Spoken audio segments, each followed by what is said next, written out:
This is a tale of a build that went wrong, but then didn't go wrong,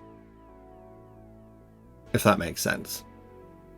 A phoenix rising from the ashes, if you will. At least that's what I kind of think it is. I'm not sure. Why don't we just get into it?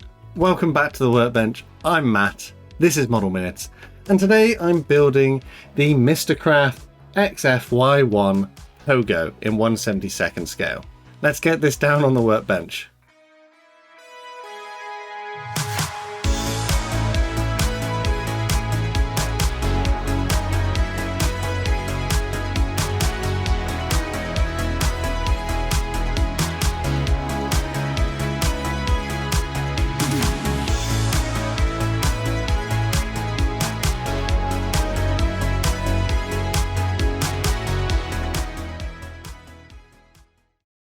I kind of have a bit of a love-hate relationship with Mistercraft.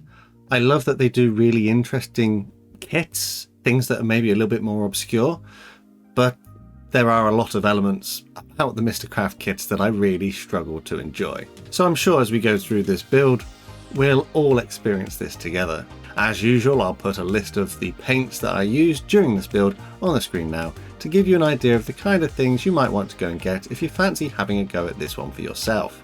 I have already done a full unboxing video on this particular kit if you'd like to take a deeper look inside the box.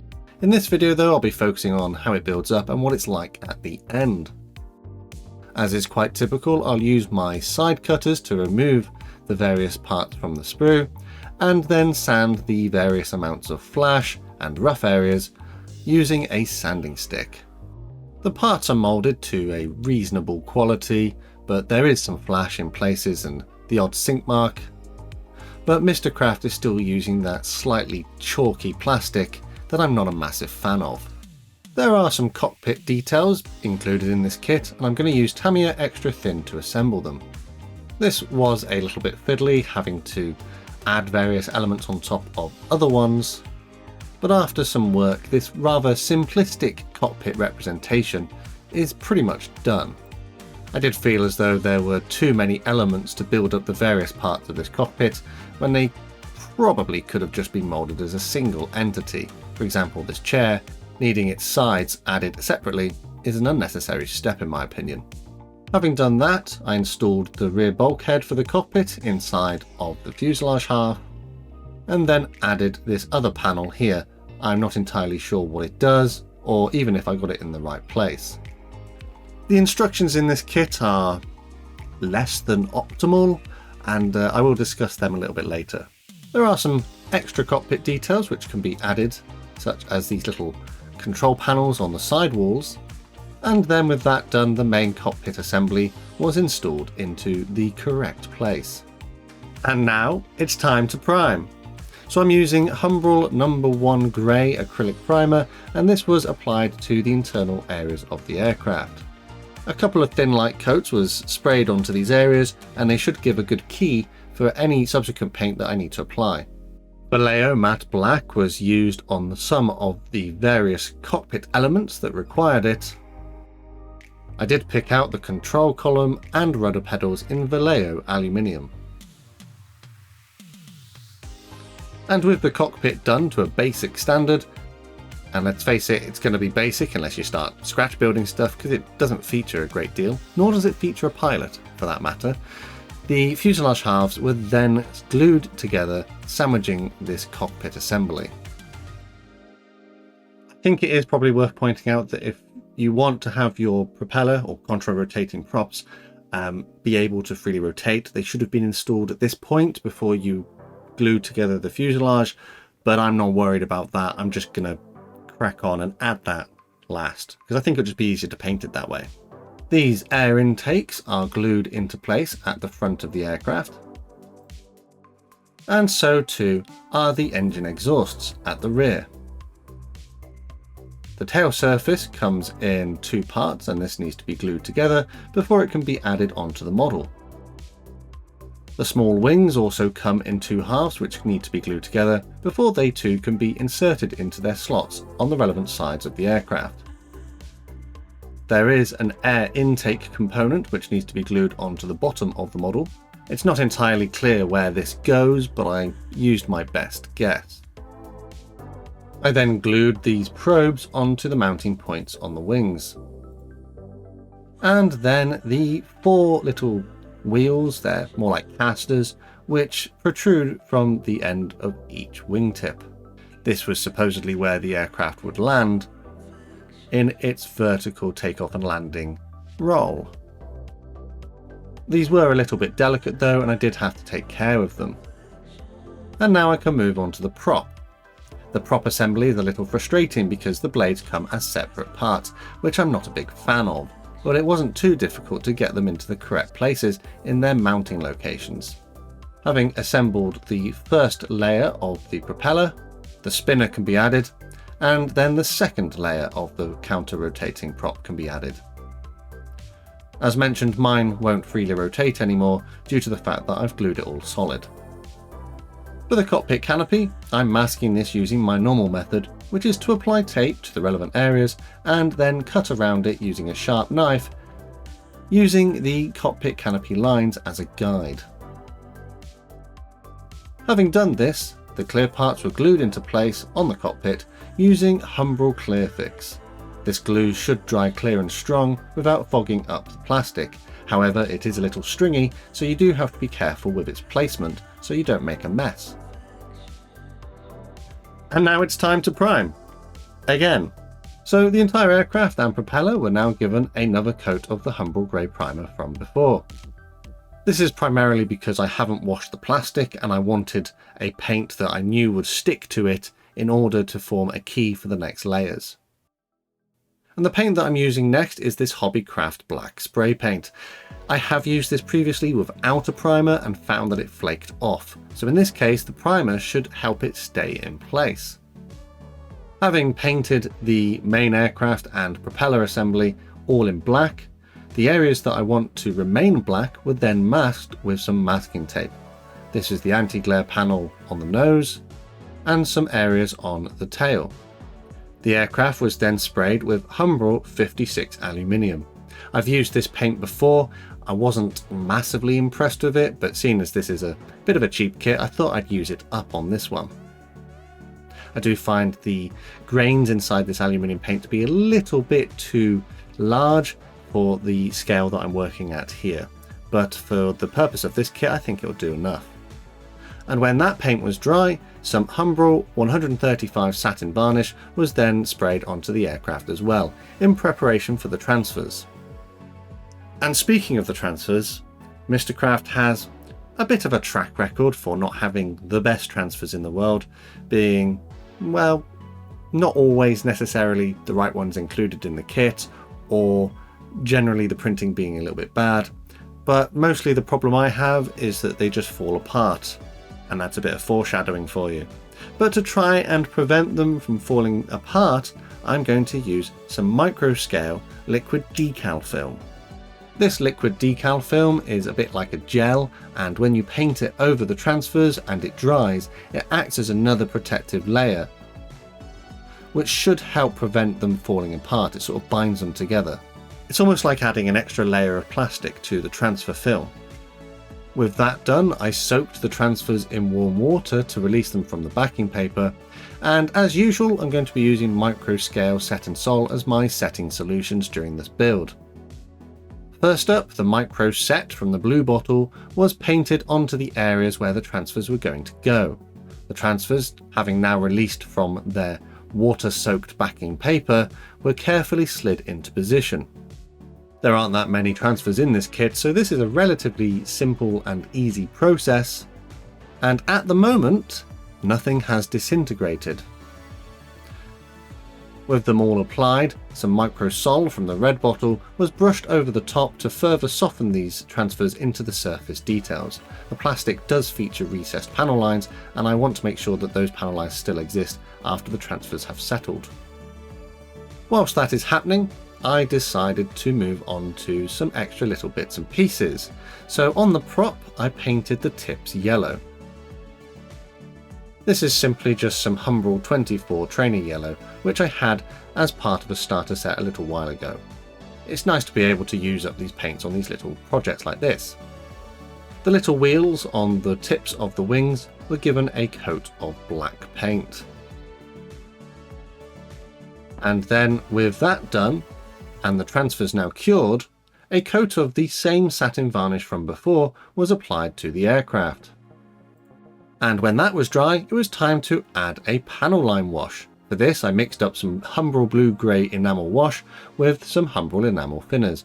I find the wash is a little thick straight out of the pot, so thinning it down will help it run into those recessed details. This was then brushed over the entire aircraft, with the excess being very carefully removed. And this is where disaster struck. Either I hadn't applied enough varnish or left it long enough to cure, but one of the transfers disintegrated on my thumb whilst I was handling the model. Seeing as my initial plan was to display this aircraft as a pristine example, perhaps turn it into a little diorama with some steps and some crewmen working around it, this kind of put the brakes on that. I did look online to see if I could get spare transfers for this particular kit, but they seemed prohibitively expensive or just not available. So I needed to come up with a solution. And I thought to myself, why not embrace the fact that I've now effectively ruined the model? I think that wash that I applied is maybe a little bit heavier than it should be for a pristine aircraft, so why not run with this a little bit, and instead of making it better, why not make it a little worse? So with that in mind, I used some Vallejo blue to try and fill in the part of the transfer I had destroyed, and then some Vallejo white to fill in the star. I don't have to be amazing with my painting skills because this is actually the underside of the aircraft. And to turn this into a diorama, I thought what better than to turn it into a gate guardian.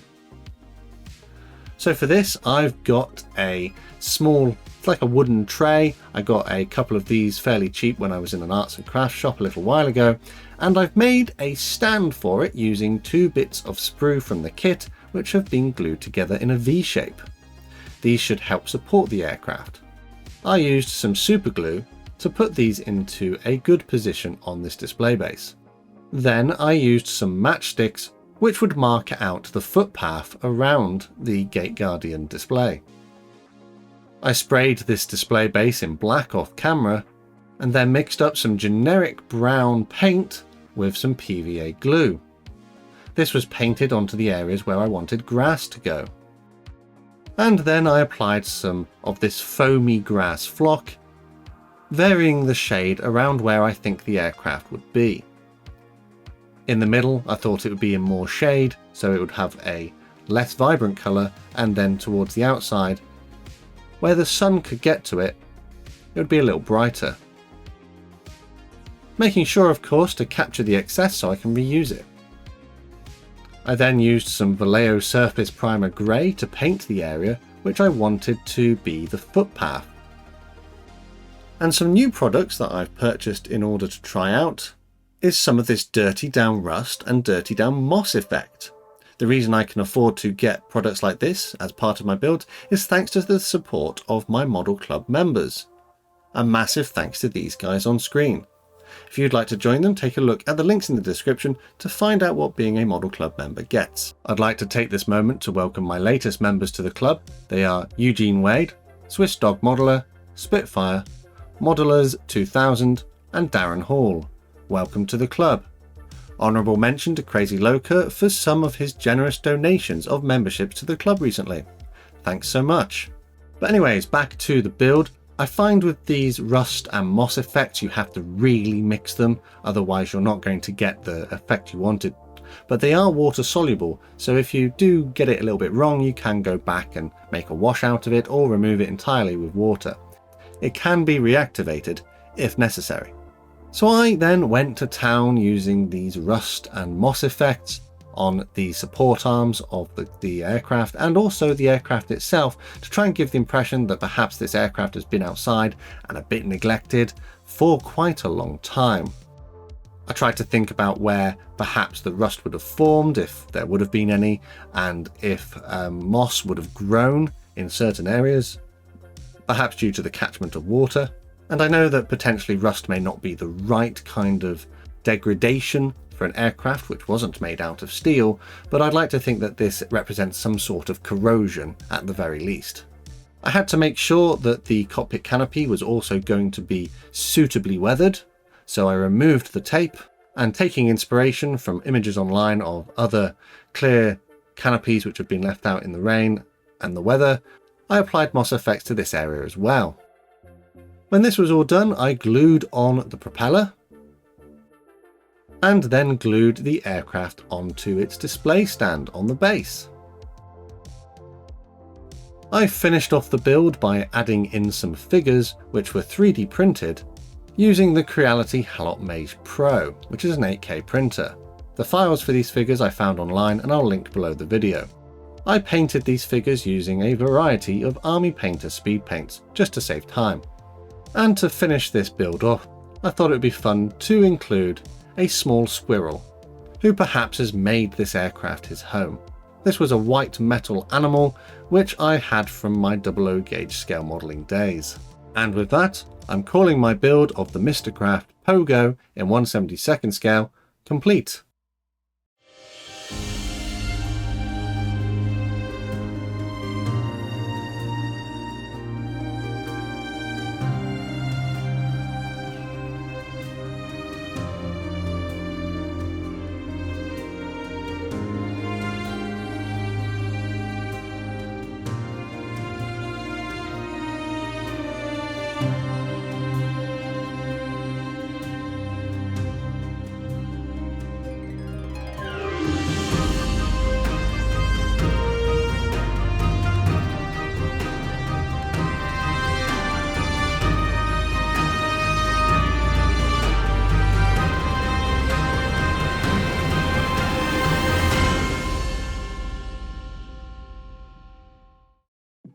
Well, what can I say about this kit?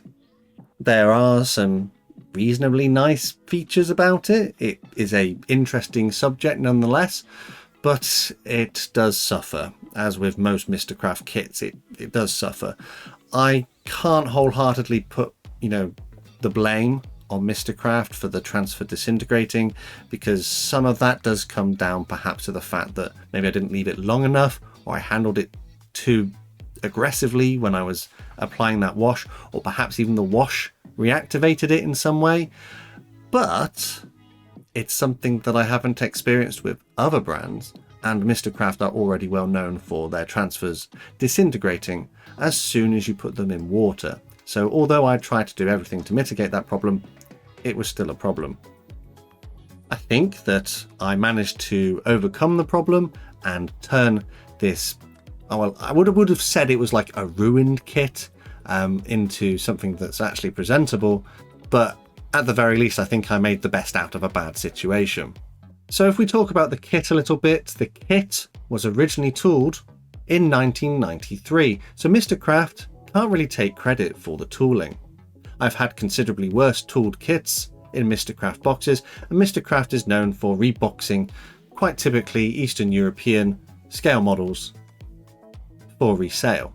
So this is actually a KP model kit, which was tooled in 1993, and I suppose at that time it wouldn't have been too bad. It does feature recessed panel lines, and the fit of the parts is generally quite good. I didn't use any filler during this build, but there are places where perhaps I could have done. It is disappointing, however, that cockpit is clunky. It's not great. It's difficult to see where they were going with it, seeing as some parts require multiple bits to be joined together when they could have just molded it as a single part. Same with that propeller. I'm not a fan of individual propeller blades, but I think that ultimately when you've built it, it does look okay.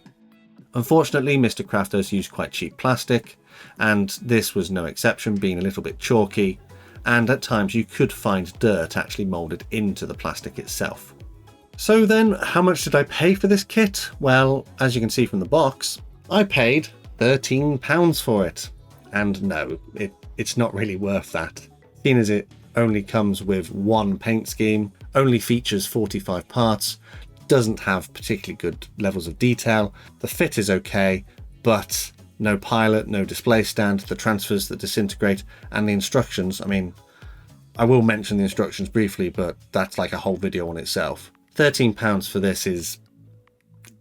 It's too much. I did have a look on their website, and it seems that they were retailing it for £14.99 in euros, which would equal more or less about £12.80 here in the UK. So naturally, the shop has rounded up to £13, but it isn't really worth that. Like 5, maybe 6 at a push would be my preferred price to pay for this kit of this quality.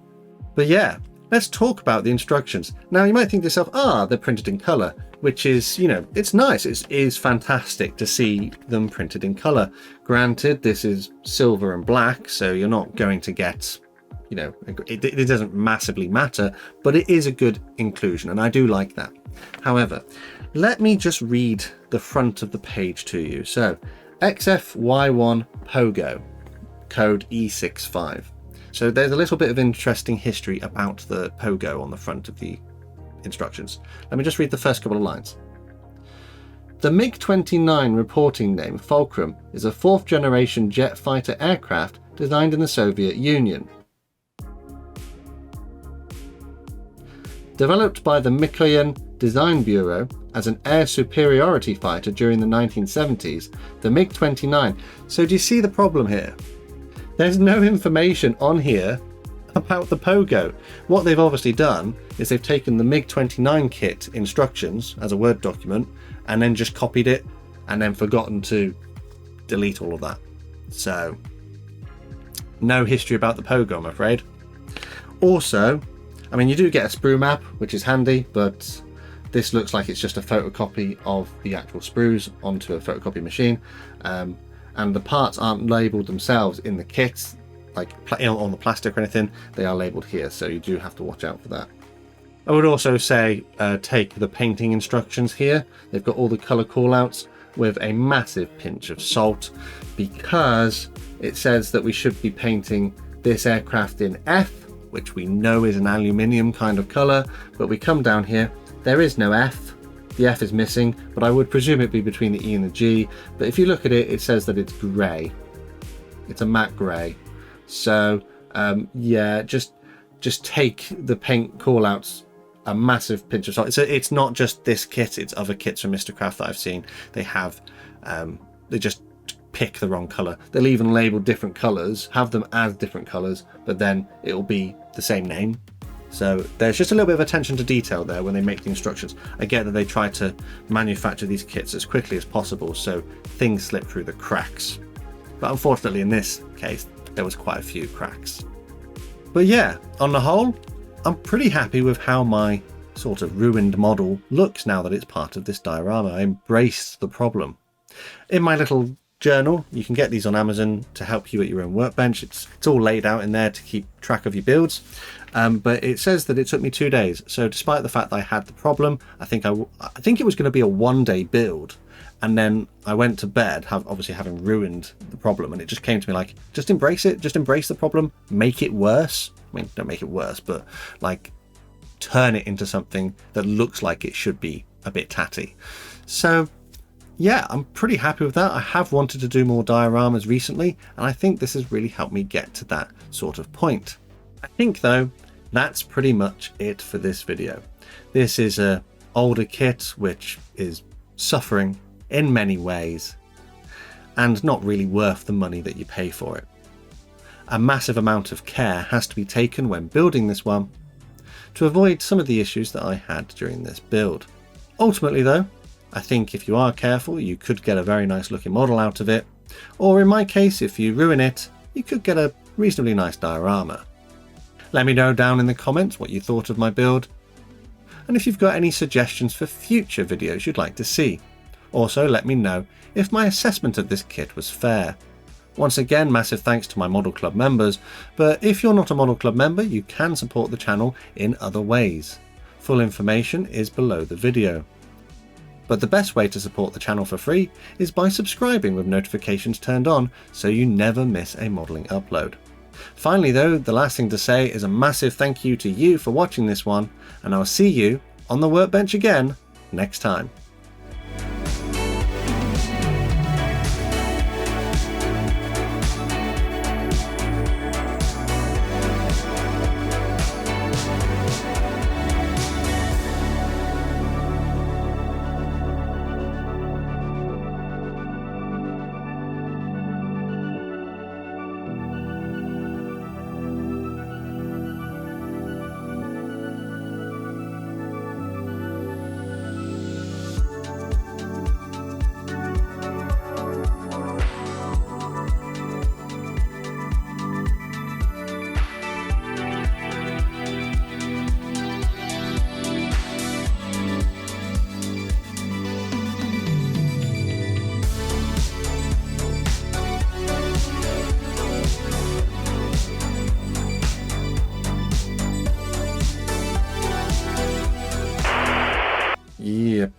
That's just like, I probably should just make a video talking about Mistercraft, because I feel like I went on a massive tangent there.